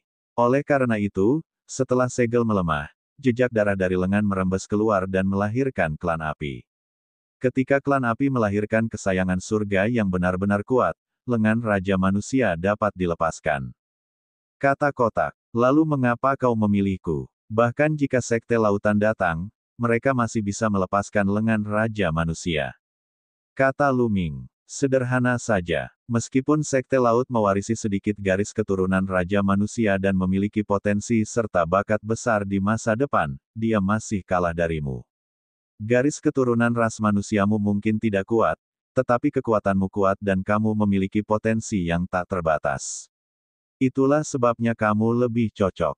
Karena, setelah melepaskan lengan Sang Raja Manusia, Anda mempunyai tugas yang lebih sulit lagi, yaitu menemukan bagian-bagian lain dari mayat Sang Raja Manusia, melepaskan bagian-bagian lainnya, dan membiarkan tubuh Sang Raja Manusia kembali ke tempat yang seharusnya. Kata kotak, membiarkan tubuh Raja Manusia kembali ke tahta. Untuk apa aku melakukan itu? Prosesnya pasti sangat berbahaya. Kata Lu Ming, meskipun Raja Manusia merupakan leluhur umat manusia, sudah seharusnya tubuhnya kembali ke tahta. Namun, proses ini jelas sangat berbahaya. Ini terkait dengan hidupnya. Lu Ming tidak sebodoh itu untuk menyetujuinya. Nak, sepertinya kau masih belum tahu betapa pentingnya tubuh Raja Manusia. Raja Manusia terlalu kuat. Meskipun ia sudah mati dan jiwanya telah hancur, tubuh fisik yang ditinggalkannya masih abadi. Jika kau dapat mengembalikan tubuh fisiknya ke posisi semula, kau dapat mengendalikan tubuh fisiknya dan mendominasi dunia. Kau dapat menjadi tak terkalahkan sepanjang masa. Kata kotak, tak tertandingi di dunia dan tak tertandingi dalam sejarah. Bisakah mereka membunuh para ahli timbal balik? Lu Ming bertanya. Seorang kultivator timbal balik belaka dapat dibunuh hanya dengan jentikan jari. Dada menjawab. Kali ini, Lu Ming benar-benar tergoda. Jika dia bisa mendapatkan tubuh Raja Manusia, bukankah dia akan menjadi tak terkalahkan dan bisa menghancurkan istana surgawi? Merekonstruksi struktur alam semesta. Jika memang begitu, apakah masa depan yang disaksikan leluhur pedang terlarang Tang Feng, yakni perang tragis, dapat terselesaikan? Hal ini sepenuhnya dapat dilakukan. Setelah menganalisis dengan saksama, ia menyadari bahwa kata-kata di kotak itu tidak memiliki cacat. Lengan Raja Manusia secara naluriah ingin menerobos segel dan menyatu dengan bagian lain tubuh Raja Manusia untuk membentuk tubuh Raja Manusia seutuhnya. Itulah sebabnya klan api lahir. Batu merah itu mengandung jejak garis keturunan Raja Manusia. Siapapun di klan api yang dapat menyatu dengannya dapat masuk dan meninggalkan gunung leluhur dengan bebas. Mereka dapat melepaskan lengan Raja Manusia dan menggunakannya untuk menemukan bagian lain dari tubuh Raja Manusia. Semua ini wajar dan masuk akal. Nak, ini kesempatan bagus. Terserah kamu mau pilih atau tidak. Kalau kamu tidak pilih, tentu akan ada kandidat lain. Lagi pula, ada banyak sekali orang di klan Yan. Pasti akan ada seseorang yang akan datang ke sini. Kalimat lain muncul pada kotak itu, lalu terdiam. Baiklah, aku akan mencoba. Lu Ming merenung cukup lama dan akhirnya mengangguk. Dia tetap memutuskan untuk mencobanya. Jika dia benar-benar dapat mengumpulkan semua bagian tubuh penguasa manusia, dia dapat menyelesaikan krisis suku manusia surgawi dalam satu gerakan. Dengan cara ini, keluarga dan teman-temannya dapat berkultivasi dengan damai. Kalau tidak, begitu pertempuran yang menggemparkan terjadi, tidak seorang pun bisa mengatakan dengan pasti apa konsekuensinya. Tidak seorang pun dapat menjamin bahwa mereka dapat bertahan hidup dalam pertempuran sengit itu. Kaisar Naga Abadi Chapter 4598 Bahasa Indonesia. Bab 4598, Bab 4598 Lengan Batu. Lu Ming berjalan ke depan altar. Ia memeras setetes darah dari jarinya dan meneteskannya ke api. Api pun langsung padam. Mata Lu Ming berkedip. Ia berjalan ke altar kedua dan melakukan hal yang sama. Ia memeras setetes darah dan meneteskannya ke api. Kemudian, api pun padam. Aneh sekali. Formasi ini jelas menyegel lengan Raja Manusia, tetapi dapat dipatahkan dengan darah manusia. Lu Ming tidak dapat menahan rasa ragu yang baru dalam hatinya. Dia benar-benar tidak bisa memahami prinsip di balik ini. Pada akhirnya, Lu Ming menggelengkan kepalanya. Dia akan merusak segelnya terlebih dahulu. Jika ada bahaya, dia akan segera pergi. Puff, puff. Tak lama kemudian, api di 8 altar dipadamkan oleh Lu Ming. Namun, rune di sekitarnya tidak bereaksi sama sekali. Dia tidak melihat sedikitpun kelainan pada formasi yang hancur itu. Formasinya hancur begitu saja. Lu Ming bertanya pada kotak perunggu. Lumayan, kamu bisa membukanya sekarang. Peti perunggu itu menjawab. Mata Lu Ming berkedip. Tanpa ragu-ragu, dia menyatukan dua tangan besar dengan energi tabu, meraih kotak itu di udara, dan membukanya. Kali ini peti perunggu itu dibuka dengan mudah. Begitu peti perunggu itu dibuka, aura menyebar. Aura ini megah, luas, dan kuno. Di hadapan aura ini, Lu Ming merasa sangat kecil. Seolah-olah dia adalah seekor semut yang berhadapan dengan naga surgawi dan dia harus berlutut. Lu Ming mengedarkan energi terlarang dengan sekuat tenaganya untuk mencegah dirinya berlutut. Aura ini, terlalu mirip dengan aura garis keturunan Sekte Samudra. Namun, aura ini bahkan lebih luas dan berkelas lebih tinggi. Apakah ini garis keturunan Raja Manusia? Napas Lu Ming menjadi berat. Setelah Sekte Samudra menyatu dengan batu merah, ia memancarkan tekanan kuat dan sebuah sosok akan muncul. Sosok itu mengenakan mahkota, jubah kerajaan, dan pedang kerajaan di tangannya. Kemungkinan besar dia adalah Raja Manusia. Akan tetapi, itu jauh dari aura yang dipancarkan kotak di depannya. Lu Ming mengamati lebih dekat dan melihat bahwa benar-benar ada lengan di dalam kotak perunggu itu. Itu adalah lengan kanan, tetapi tidak terbuat dari daging dan darah. Itu terbuat dari batu, lengan batu. Dada itu, mengapa lengannya berupa batu? Lu Ming bertanya. Itu normal. Ini adalah perlindungan diri dari lengan Raja Manusia. Membatu dapat menyegel ki esensi dan memperlambat hilangnya ki esensi. Dada menjawab. Lu Ming mengangguk. Sekarang, dia pada dasarnya percaya pada apa yang dikatakan kotak itu. Karena apa yang dikatakan kotak itu memang benar. Setelah beberapa saat, aura di lengan Raja Manusia menghilang. Aura itu berubah dari luar biasa menjadi biasa, seolah-olah itu benar-benar menjadi lengan batu biasa, yang tergeletak diam di dalam kotak. Lu Ming berjalan mendekat, menangkupkan tinjunya, dan membungkuk dalam pada lengannya. Bagaimanapun, ini adalah lengan Raja Manusia. Dapat dikatakan bahwa itu adalah nenek moyang umat manusia dan layak untuk busur Lu Ming. Setelah membungkuk, Lu Ming mengulurkan tangan dan meraih lengan Raja Manusia. Itu di luar dugaan Lu Ming. Itu sangat ringan, hanya sekitar 100 kati. Lu Ming awalnya mengira lengan karakter tersebut akan sangat berat. Apakah semua tubuh manusia raja harus dikumpulkan sebelum dapat digunakan? Saya tidak dapat menggunakannya sekarang. Lu Ming bergumam. Dengan kondisi Anda sebenarnya dapat menggunakannya. Sebuah kalimat muncul pada kotak itu. Saya juga bisa menggunakannya. Lu Ming sangat gembira. Benar sekali. Kamu sangat kuat, dan kekuatan yang kamu kendalikan bukanlah hal yang kecil. Kamu hanya bisa meminjam sedikit kekuatan dari lengan Raja Manusia. Selama kamu menyalurkan kekuatanmu dan menyatukan lengan kanan Raja Manusia dengan lenganmu, kamu bisa menggunakan sedikit kekuatan lengan Raja Manusia untuk sementara. Namun, berdasarkan pengamatan saya, Anda hanya dapat menggunakan waktu 1 kali napas saja sebelum seluruh energi Anda terkuras. Dada menjawab, 1 napas. Aku tidak tahu seberapa kuatnya. Jika sangat kuat, 1 tarikan napas dapat dianggap sebagai kartu truf, bisik Lu Ming. Lu Ming berencana mencari kesempatan untuk mencobanya setelah meninggalkan tempat ini. Dada, tubuh jasmani Raja Manusia, terbagi menjadi berapa bagian? Lu Ming bertanya. Totalnya 7 bagian, 4 anggota tubuh, kepala, badan, dan jantung. Kata kotak. Jumlah mereka sangat banyak. Tahukah kamu di mana mereka tersebar? Lu Ming bertanya. Aku tidak yakin. Kau harus mencarinya sendiri. Jangan tanya semuanya padaku. Kau harus tahu bahwa aku hanyalah sebuah kotak. Kata kotak. Lu Ming terdiam. Dia benar-benar tidak bisa berkata apa-apa. Di mana dia bisa menemukannya? Seberapa besarkah alam semesta purba dan reruntuhan alam semesta? Menemukan ke-6 bagian tubuh Raja Manusia lainnya di alam semesta purba dan reruntuhan alam semesta yang luas itu adalah 10.000 kali lebih sulit daripada mencari jarum dalam tumpukan jerami. Pada akhirnya, Lu Ming tidak punya pilihan lain selain meletakkan kotak perunggu itu ke dalam cincin kekacauan. Kemudian dia melihat sekelilingnya dan pergi ketika tidak menemukan apapun lagi.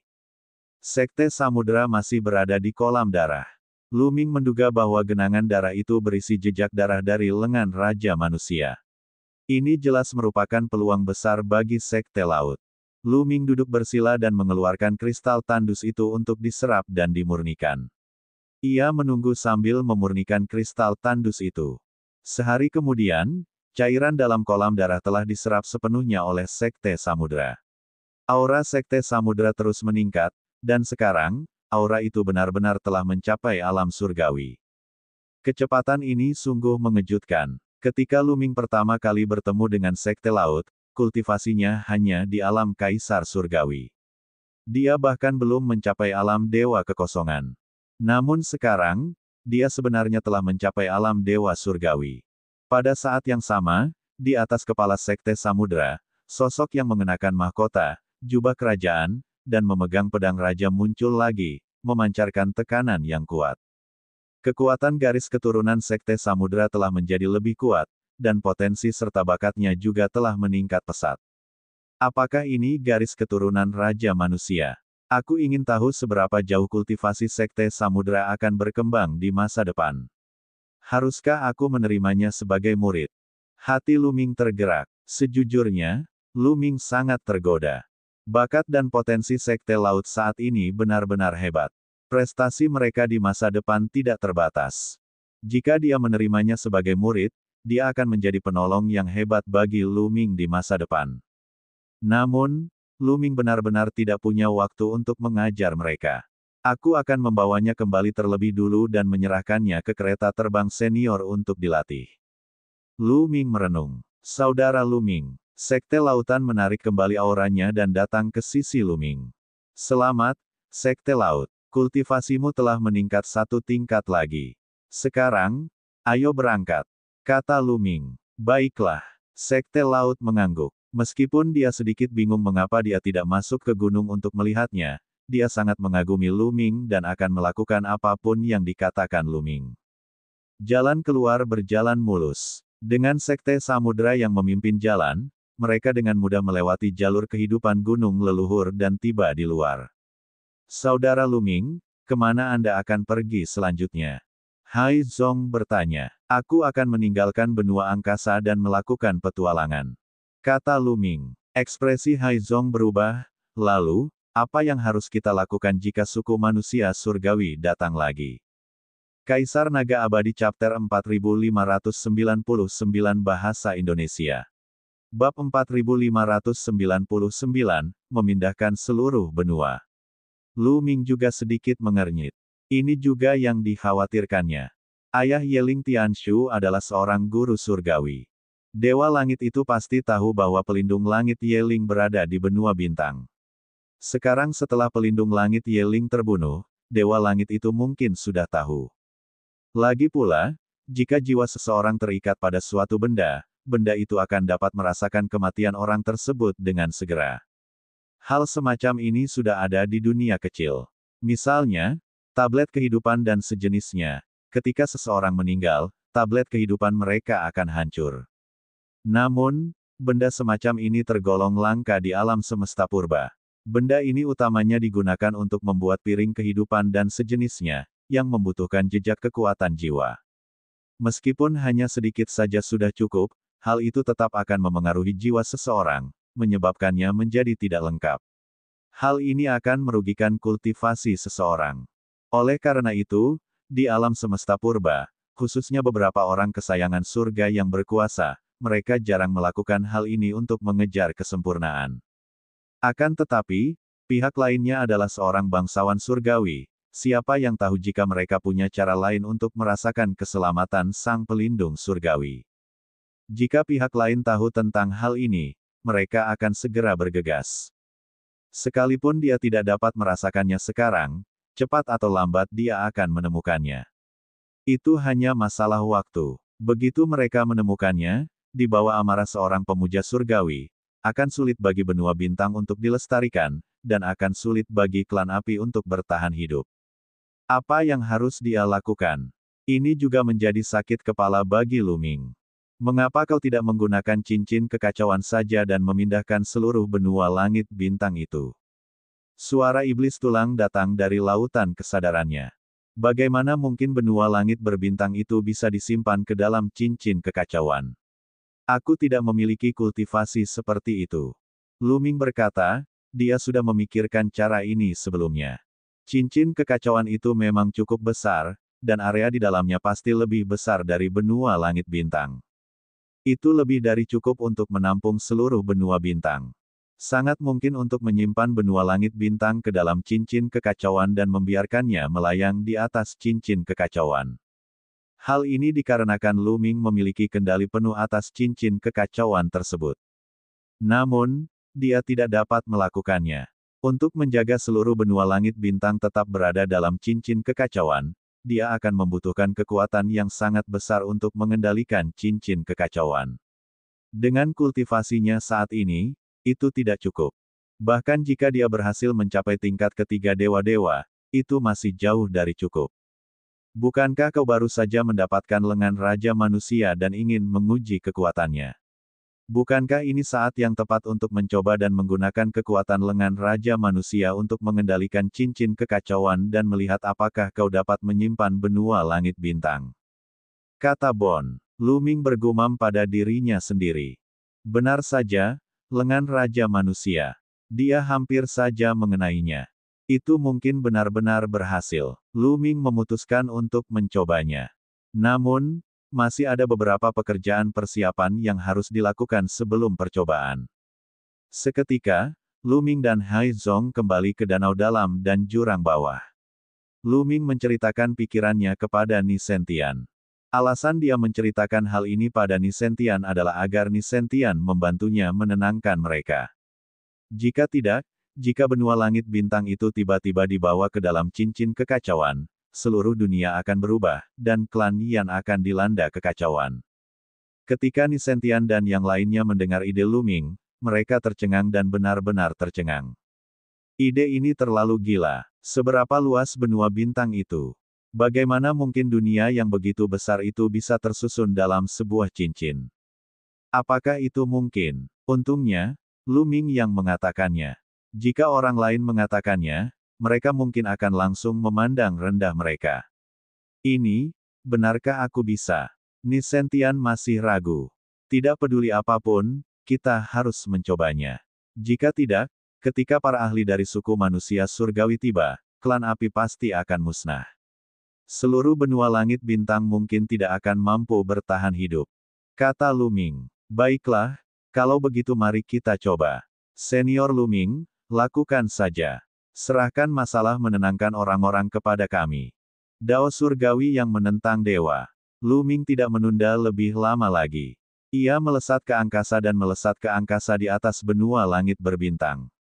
Melihat ke bawah dari kejauhan, benua langit berbintang itu tampak telah menjadi sebesar meja. Lu Ming mengeluarkan cincin kekacauan dan menyalurkan energi terlarang ke dalamnya. Cincin kekacauan melayang di udara dan pusaran besar muncul di langit di atas benua berbintang. Pusaran air itu memancarkan daya isap yang kuat, tetapi itu masih jauh dari cukup untuk menarik benua langit berbintang itu. Mari kita coba tangan kanan Raja Manusia. Lu Ming mendapat ide dan kotak perunggu muncul di tangannya. Dia membuka kotak perunggu itu dan mengeluarkan lengan kanan Raja Manusia. Meleleh, Lu Ming berteriak dan menyalurkan kekuatan terlarang ke tangan kanan Raja Manusia. Asyik, lengan kanan Raja Manusia bergetar dan cahaya redup memancar darinya.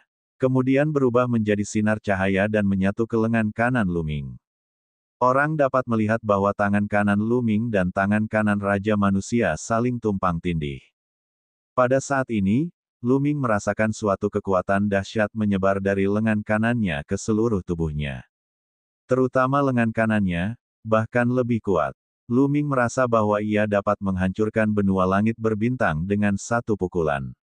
Namun, ekspresinya berubah pada saat berikutnya.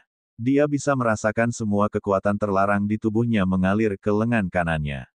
Pada kecepatan ini, semua kekuatannya akan terkuras dalam satu tarikan napas. Cincin kekacauan, kumpulkan. Lu Ming berteriak. Dia mengendalikan kekuatan di lengan kanannya dengan sekuat tenaga dan mengirimkannya ke dalam cincin kekacauan. Ini juga merupakan cincin kekacauan, yang merupakan cincin dengan kualitas yang sangat tinggi. Jika itu adalah senjata biasa, cincin itu pasti akan meledak karena masuknya energi yang begitu kuat. Ketika energi ini memasuki cincin kekacauan bergetar hebat dan memancarkan cahaya yang menyilaukan. Pusaran itu tiba-tiba membesar, menutupi langit dan matahari, menyelimuti kehampaan, dan menutupi seluruh benua langit berbintang. Suatu gaya tarik yang kuat menyelimuti benua langit bintang itu. Benua langit berbintang itu tiba-tiba bergetar dan terbang menuju cincin kekacauan.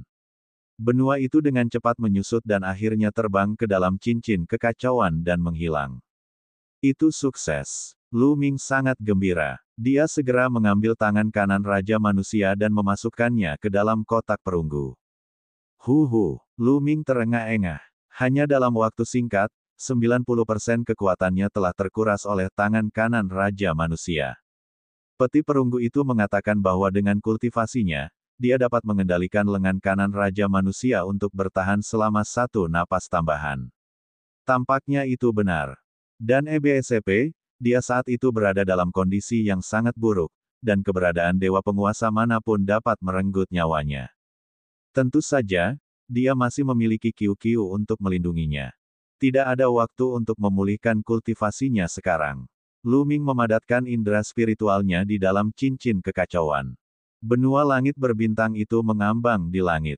Jauh dari benua purba, dan mereka tidak banyak saling memengaruhi. Dari sudut pandang Lu Ming, dia sepertinya melihat dua tingkat surga. Lumayan. Bagus asalkan tidak memengaruhi benua purba. Kalau iya, kita tinggal cari tempat untuk melepaskan benua langit berbintang. Lu Ming tersenyum. Pada saat ini, seluruh benua bintang berada dalam kekacauan. Di mata orang-orang ras api di benua langit bintang, mereka merasa seolah-olah bintang-bintang telah bergeser dan langit telah berubah. Hal ini tentu saja membuat mereka panik. Namun, Nisentian sudah bersiap dan mengirim orang untuk menenangkan orang-orang. Lu Ming tidak perlu khawatir tentang sisanya. Dia keluar dari Chaos Ring dan mengeluarkan Chaos Crystal untuk menyerap energi di dalamnya. Pada saat yang sama, tubuhnya berubah menjadi seberkas cahaya dan terbang keluar, meninggalkan tempat itu. Kaisar Naga Abadi Chapter 4600 Bahasa Indonesia. Bab 4600, para yang mulia surgawi telah tiba. Dia tidak bisa tinggal lama di daerah ini. Lu Ming meninggalkan tempat ini dan terbang ke kejauhan. Saat terbang, ia menyerap kristal purba untuk mengisi ulang energinya. Ia melewati beberapa benua tandus di sepanjang jalan, tetapi ia tidak berhenti. Tempat ini masih terlalu jauh dari benua langit berbintang. Jika ayah Yeling Tianshu tiba dan seorang pemuja surgawi menjadi gila, benua-benua di dekatnya juga akan terpengaruh. Lu Ming berencana untuk terbang lebih jauh. Setelah terbang selama sehari semalam, Lu Ming akhirnya berhenti di sebuah benua tandus. Ia menemukan tempat tersembunyi dan duduk bersila, mengeluarkan kristal kekacauan dan dengan cepat menyerapnya. Tidak lama kemudian, kultivasi Lu Ming akhirnya pulih ke puncaknya. Sekarang, kemana aku harus pergi? Tubuh jasmani Raja Manusia tidak memiliki arah. Lu Ming merenung. Kembali ke perkemahan tentara penghancur surga sekarang jelas bukan yang diinginkan Lu Ming. Dia baru saja keluar dan Xian Yanxing dan yang lainnya pasti masih menyendiri. Pada akhirnya, Lu Ming memutuskan untuk melanjutkan petualangannya di tempat rongsokan alam semesta. Ia akan berkultivasi sambil bepergian.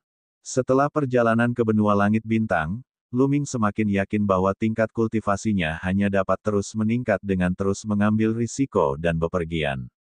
Jika dia tidak datang ke wilayah langit bintang untuk bepergian, bagaimana mungkin kultivasi Lu Ming bisa maju ke guru surgawi tingkat kedua secepat itu? Lebih jauh lagi, dia masih memiliki sekitar 120.000 kristal primal, yang cukup baginya untuk menerobos beberapa tingkat kultivasi. Dan EBSCP, juga, QQ bahkan telah mencapai tingkat ketiga Master Dewa. Ini adalah sesuatu yang tidak dapat dicapai melalui retret damai di surga yang menghancurkan perkemahan angkatan darat.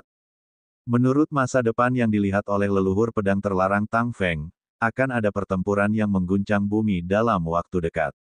Tidak banyak waktu tersisa baginya, jadi dia harus memanfaatkannya dengan baik dan meningkatkannya sesegera mungkin. Setidaknya, dia harus saling membalas sebelum pertempuran. Meskipun Master Surgawi dapat dianggap sebagai ahli teratas di alam semesta purba, begitu perang yang memengaruhi alam semesta pecah, Master Surgawi tidaklah cukup. Mereka bisa mati kapan saja. Hanya mereka yang berada di alam asal yang hampir tidak mampu melindungi diri mereka sendiri. Dia harus mencapai asal secepatnya. Di wilayah Stellarski, benua Stellarski seharusnya menjadi intinya. Bahkan jika pecahan benua lainnya memiliki pertemuan yang tidak disengaja, seharusnya tidak banyak. Sekarang benua Stellarski telah kusimpan di Chaos Ring, tidak ada yang layak untuk tetap tinggal di wilayah Stellarski lagi. Aku harus pergi ke wilayah lain. Kemana saya harus pergi? Lu Ming mulai berpikir. Pada akhirnya, Lu Ming memutuskan untuk masuk lebih jauh ke reruntuhan alam semesta. Semakin dalam seseorang masuk ke reruntuhan alam semesta, semakin berbahaya keadaannya, tetapi semakin banyak pula peluang yang dimilikinya. Akan tetapi, sebelum menuju ke kedalaman tempat pembuangan sampah alam semesta, Lu Ming masih perlu mengasingkan diri. Dia harus meningkatkan kultivasinya terlebih dahulu. Dia memiliki lebih dari 120.000 kristal primal, dan dia tidak bisa menyia-nyiakannya. Suara mendesing. Lu Ming mengeluarkan jurus teleportasi hebat dan meninggalkan tempat itu, terbang semakin jauh. 3 hari setelah Lu Ming meninggalkan lokasi asli benua bintang, seorang tetua tiba-tiba turun.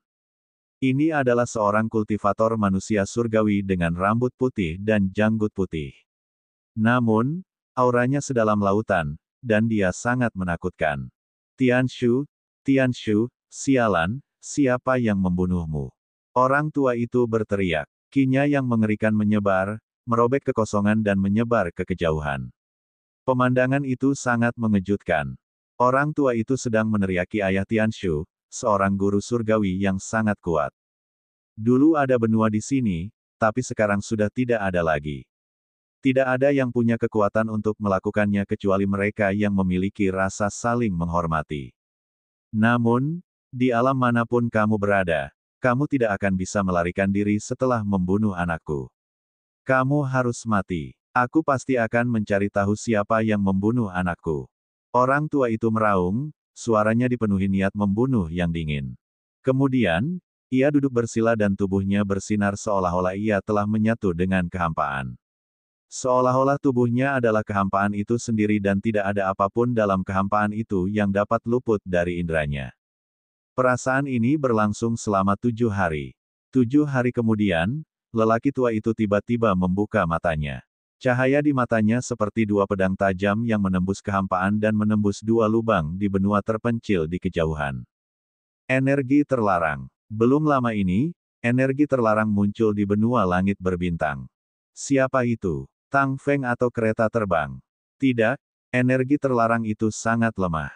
Itu hanya pada level Dewa Surgawi. Itu bukan mereka. Itu Lu Ming. Ya, itu pasti kecil itu. Suara lelaki tua itu sangat dingin. Harus dikatakan bahwa metode orang ini benar-benar tak terduga. Bahkan Lu Ming tidak menyangka bahwa setelah dia membawa pergi benua langit bintang, orang ini masih bisa merasakan jejak aura yang tertinggal di kehampaan dan memastikan bahwa dia pernah berada di sini. Orang tua itu yakin bahwa orang yang membunuh putranya, kata Tianshu, adalah Lu Ming. Meskipun dia tidak tahu metode apa yang digunakan Lu Ming untuk mengambil alih benua langit bintang, berdasarkan kekuatan energi tabu, Lu Ming adalah satu-satunya yang memenuhi kriteria. Kecil, beraninya kau membunuh anakku. Aku akan membuatmu berharap kau mati saja. Mata lelaki tua itu berkedip-kedip dengan cahaya yang menakutkan dan ganas. Dia kemudian menutup matanya dan terus merasakan. Setelah beberapa waktu, lelaki tua itu tiba-tiba membuka matanya dan melihat ke arah kedalaman reruntuhan alam semesta. Menurut energi yang tersisa, bocah itu seharusnya sudah pergi jauh ke reruntuhan alam semesta. Orang tua itu bergumam. Ia kemudian berubah menjadi seberkas cahaya dan menuju ke kedalaman reruntuhan alam semesta. Arah ini adalah arah yang dituju Lu Ming.